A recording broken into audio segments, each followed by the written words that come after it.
It's the end of the month. You've just been paid a salary your younger self would have dreamed about. And yet here you are, at 11 p.m., doing mental math about whether you can cover the credit card bill and still make rent.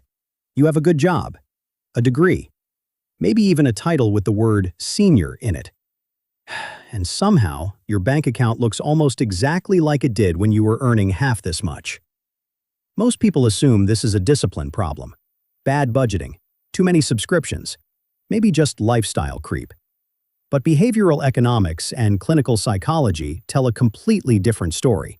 What's actually keeping you broke has almost nothing to do with how much you spend, and everything to do with why you spend it. And most high earners have no idea it's happening. Let's start with the obvious explanation, because it sounds right.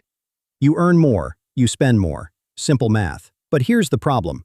If overspending were purely a math issue, then giving people more money would fix it. And we know it doesn't. Back in 1978, two psychologists at Northwestern, Brickman and Campbell, did something no one had really tried before. They tracked down 22 major lottery winners and asked a simple question. Are you actually happier now? They weren't. In fact, the winners reported getting less enjoyment from everyday things than people who had won nothing at all. That study basically launched an entire field. The idea became known as the Hedonic Treadmill. Basically, your brain adapts to whatever you have. More money, nicer things, better lifestyle, and within months, it all just feels normal. Your baseline resets, and you're right back where you started. Your salary doubled, your happiness didn't, and neither did your savings. Because the treadmill didn't speed up your life, it just raised the floor of what feels normal. So why do some people stay on the treadmill indefinitely, while others step off? Because this isn't just about adaptation, it's about identity. There's a financial psychologist named Brad Klontz who spent most of his career studying why smart people do dumb things with money. And in 2011, he ran a study that kind of changed everything. He surveyed over 400 people and found something most financial advisors had missed entirely. People don't just have spending habits, they have money beliefs, deep, unconscious ones. He called them money scripts. One of those scripts was money avoidance, the quiet belief that money is bad, that rich people are greedy, that you somehow don't deserve to have more than others. Another was money status, the belief that what you're worth as a person is what you're worth on paper. Here's what made it matter. Both of those belief patterns were directly tied to lower net worth. Not because these people earned less, a lot of them were making great money, but because the scripts were quietly driving behavior they couldn't see. Overspending, compulsive generosity, giving away money they didn't actually have. And he traced these scripts back to something he calls financial flashpoints, emotionally charged moments from childhood that get baked into your relationship with money. A parent fighting about bills, a grandparent losing everything, that one moment in school where you felt ashamed of what your family couldn't afford. That single moment becomes a belief, and that belief just runs in the background for decades, long after your life has completely changed. You're not bad with money. You're running a program that was installed before you were old enough to question it. But here's where it gets more interesting. Because these scripts don't just affect what you spend, they affect what you're willing to see. His later research uncovered a pattern he called financial denial. And it's exactly what it sounds like. Coping with money stress by just refusing to look. Not checking your bank balance, not opening statements, not doing the math on what your lifestyle actually costs. And here's the part nobody expects. This was more common among higher earners, not less. Because when you make good money, the gap between what you earn and what you've actually kept becomes a really uncomfortable thing to look at. Confronting that number means confronting your own choices. And that story is one most people would rather not hear. So the fog isn't laziness, it's protection. Your brain is literally shielding you from information that would force a reckoning.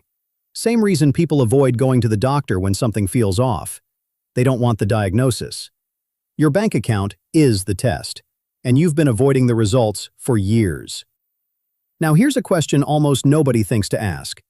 Does more money actually make people happier? Because if it did, high earners wouldn't need to spend compulsively to feel okay. So, in 2010, Daniel Kahneman, a Nobel Prize winner, teamed up with economist Angus Deaton at Princeton And they crunched an absolutely massive dataset. Over 450,000 responses. And what they found became one of the most talked about findings in all of behavioral economics. Happiness goes up with income, but only to about $75,000 a year. After that, more money doesn't move the needle on how you actually feel day to day. That idea caught fire. Everyone ran with it. 75,000 became this magic number.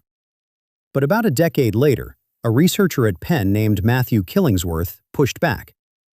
He built a smartphone app that pinged people throughout the day, asking how they felt in real time. And his data told a completely different story. Happiness kept climbing with income, well past 75,000. No plateau anywhere. So here's where it gets really good. Kahneman and Killingsworth actually teamed up, which almost never happens in academia, and they reanalyzed both datasets together. What they found was more complicated than either of them expected. For most people, yes, more money does keep making life feel better. But for the unhappiest 20%, people already struggling emotionally, the money stopped helping at around $100,000. It just didn't matter anymore. Think about what that means. If you're spending to manage loneliness or inadequacy or anxiety, no paycheck will ever be big enough. You're not underpaid, you're under-resourced emotionally. And no salary fixes that. And the research suggests this is more common than anyone thinks, because what high earners spend on isn't random. Over 100 years ago, an economist named Thorstein Veblen noticed something about how wealthy people spend, and he gave it a name that's only gotten more relevant since: conspicuous consumption. Buying things not because you need them, but because other people can see them. Not because you need the car, but because you need to be seen in it. Now fast forward to modern research. A team at the University of Chicago looked at actual spending data across income groups and found something that should bother everyone who earns a good salary. What you spend on visible stuff, clothes, cars, jewelry, isn't predicted by your income. It's predicted by the income of the people around you. Your reference group sets the price of your lifestyle, not your paycheck. And that's exactly what Veblen was getting at. This kind of spending isn't about enjoying things, it's about position. You're not buying a lifestyle, you're performing one. And the performance has to keep escalating, because everyone around you is performing too. Here's where it connects to staying broke. When your spending is driven by positioning instead of actual need, there's no finish line. No salary is high enough to win a game that resets every time your peer group levels up. You're not keeping up with the Joneses, you're being financially governed by them. There's one more thing I need to tell you, and it might be the most important part of this video. If you recognize yourself in any of what I've described, the avoidance, the scripts, the spending that doesn't match your values, don't treat it as a character flaw. The research is really clear on this. These scripts were built in childhood. They were never yours to choose. And Klontz's clinical work shows they're incredibly hard to change with willpower alone. Telling yourself to just save more when your nervous system has wired spending to mean safety, or generosity to mean love, or wealth to mean guilt. That's like telling someone with a phobia to just calm down. It doesn't work that way. What does work is seeing the script for what it is, not who you are, but something that happened to you. Remember those flashpoints we talked about? That childhood moment that wrote the belief? Once you can name it, once you can point at it and say, that's where this started, it begins to lose its grip. Behavioral economists have a phrase for this: awareness as intervention. You can't fix a pattern you won't look at. And for most high earners, the pattern has been invisible for years, precisely because the salary was high enough to survive it. Your salary has been masking the problem, not solving it. So the next time you're staring at your phone at the end of the month, doing math that shouldn't be necessary on a salary like yours, remember what's actually happening. A hedonic treadmill that resets your satisfaction every time your income rises.